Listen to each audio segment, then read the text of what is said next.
Dave's Vault, my fellow gamers. Here I'm just doing like a update kind of a thing. Been a while, I feel anyway. So I've got some new things going on. I think my last video was the green, simple green video. And what I did is I dunked my Undead Blaine in it. Now this model I really wanted to show off because it was a lot of work. I only dunked it in for a day. Maybe that's like 8 hours. So, did it get this clean after 8 hours? No. I scraped it clean. And I'll show you. I dunked these two in at the same time. The person I got this from primed it twice. He got a dark coat all over everything, and then he primed the top part light. It's part of his painting process, I guess. But what it is it's putting two oil-based primers on at the same time. And that is pretty much super difficult to clean off. But it does come off in huge swaths. See, that is a completely cleaned resin plate. You can see some of the white primer there. And this is cleaned off too. Most of his hand here is cleaned off. It would just come off in chunks. And you can notice that really by this cape, how a large swath of it is cleaned off.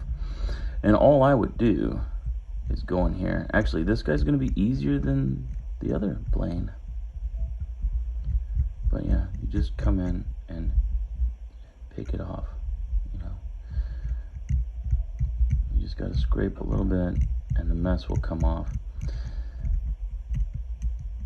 And probably what makes this one nicer is that it had all night to dry.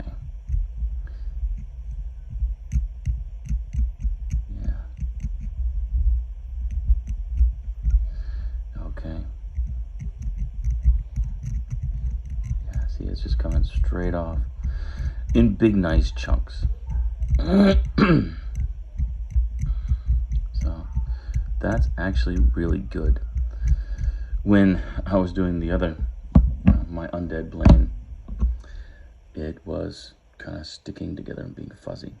But he is really good now. There's only some damage to his forefinger here. That kind of snapped off, but since he's undead, it's okay because fingers break off of undead dudes. So you can see little entrails there, a bone in his thigh there.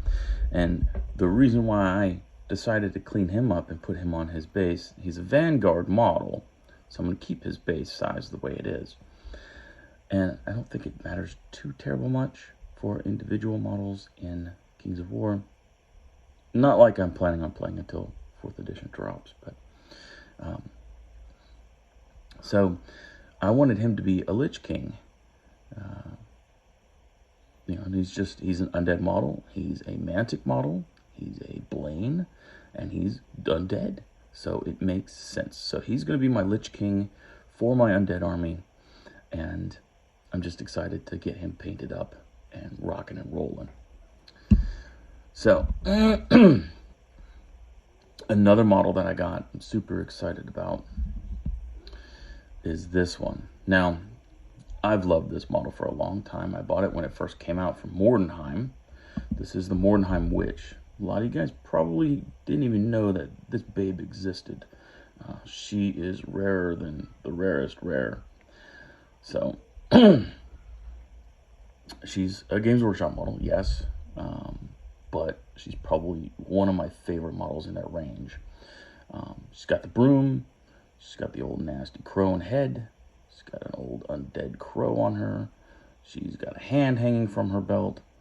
A skull, you know, all kinds of nasty stuff. A satchel with some, like a tongue or something coming out of it. Pop belly, droopy boobs, all that good stuff. Cape isn't very inspired, actually. It looks very GW with holes and not that much dynamics. Yeah, typical GW. And what's weird is that her bird has some kind of like rat tail hanging off the back of it, but hey, anything I can paint bone color is good. So, of course, the ultra tiny GW bases aren't going to work. What I did is I made a copy of a Blaine base. That's for this Blaine here. So I made a copy of that in white plastic card and slapped her on it. So it fits her very well. You know, I guess that skull goes off of it a little bit, but you know, she fits on it very well. And it's a nice low profile base. It's a little bit thinner. This is probably 2 millimeters, but it's very excellent for her. I like the thin bases anyway. It's kind of like, that is 3 millimeters. That's the cavalry bases for Mantic Games, the Kings of War stuff. So yeah, and yeah. So she's about, this might be 1.5 millimeters actually, but it's nice and thin. But it's plastic card, so it's not going to warp. It's not going to really get too much damage. I can put whatever chemicals I want on top, and it should be good, unless it's like acetone. So she's just a very hard to find model. I was lucky enough to find her because I've been searching nonstop for a good long time to get her. She is going to complement my army because there is a lack of good, kind of creepy looking witch models. You go online, you type in witch, you're going to get some giant boobed, her butt's hanging out of a thong type of witch. Lots of companies do that in resin and in 3D print, but you're not going to get, like, you know, the Baba Yaga type witch. You're not going to get the one with the broomstick that actually looks the freaking part. And this babe ticks all the boxes. She's even missing that goofy pointy hat. So she's the legit deal, man. I really love this model. And for a Halloween themed army, this is where you want to go for your witch. Now, she's going to be expensive if you find her. If you find her. But the keywords are Mordenheim, witch. This one was listed with the extra title of Baba Yaga. That was not on her blister pack at all. She was just witch.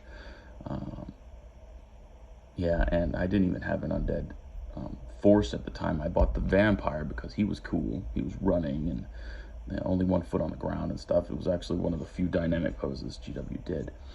But this witch is where it's at.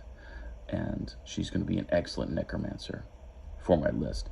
You know, I could, basically necromancer is where she fits on foot. So, of course, the Pumpkinhead dude takes precedence, and then I'll plop her down. And who knows, maybe later on they'll introduce witches in Kings of War. You know, maybe that'll be a subclass of magic user. Maybe they won't do any Bane Chant or surges. Maybe they will just do straight up Fireball, Lightning Bolt. Maybe they'll just be an aggro. So, who knows? But I got her, and I cleaned up my Reaper guys, and there was a mold line running on the top of here that really bothered me for years and years and years. So I finally cleaned that off. And then I've got my Gravekeeper. I could use these guys as unit fillers, but I'm not going to do that because I'm basing individually. So yeah, I'm going to use them for more of terrain pieces or an objective type thing. Here I put together 12 zombies, and I counted them out with all the models that I have. That can be models, including the little dudes coming out of the ground and whatnot. For some reason, I'm 2 bases shy, so I gotta find some more bases, which is kind of okay because I've got a Revenant sprue that I got with the Mantic Crazy box, and I want to use that Revenant sprue, and that requires me to buy some more bases because they don't come with bases from the Crazy box. But I'll have only a few more of these guys to assemble, and then I'll have 40 of them, so one horde. the skeletons that were painted and whatnot, I didn't let them sit in the soup for very long. So I took them out. You can kind of see how the paint kind of chipped off a little bit, and it would have come off a bit more, but I was just in a rush to get all my other stuff out. So what I'll do is I'll just go ahead and clean these guys up. The paint isn't too thick, and after a coat of primer, you're not going to know. The reason why I did Homeboy so completely with the chipping is that with his 2 layers of primer on, it would have been like, it would have interrupted all the detail. It would have been really very bad. It would have looked gross. So I had to do him as completely as possible. He's not perfect, but he's pretty close to cracking him out of the package. And these guys, they're all going to get redone. If you remember, they also had these weird squares cut out of the back of their bases. And that is for these magnets. They're these strange cube magnets. I've never seen them like this. I'm sure they make them in all kinds of sizes, but square. Like, why not use little discs? They would fit much better. You just drill a little bitty hole and pop one in. So I don't know quite what I'm going to do with these. We'll see. We will see. But the Undead army is rolling on.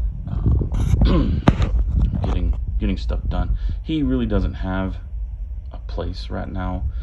Northern Alliance, if I had a Northern Alliance army, he would be perfect because he's wearing the cloak of one of their miniaturized steeds.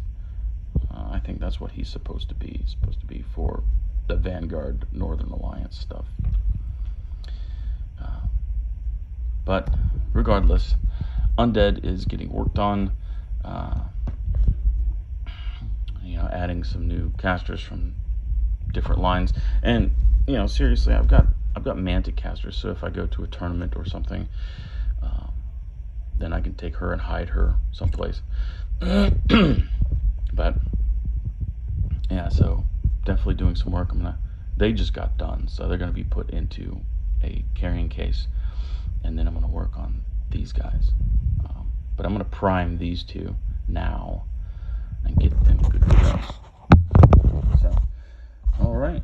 Well, you guys, take it easy. Build some Lich Kings of your own, Lich Lords or whatever, and keep gaming. I'll talk to you guys later. Carry a laser.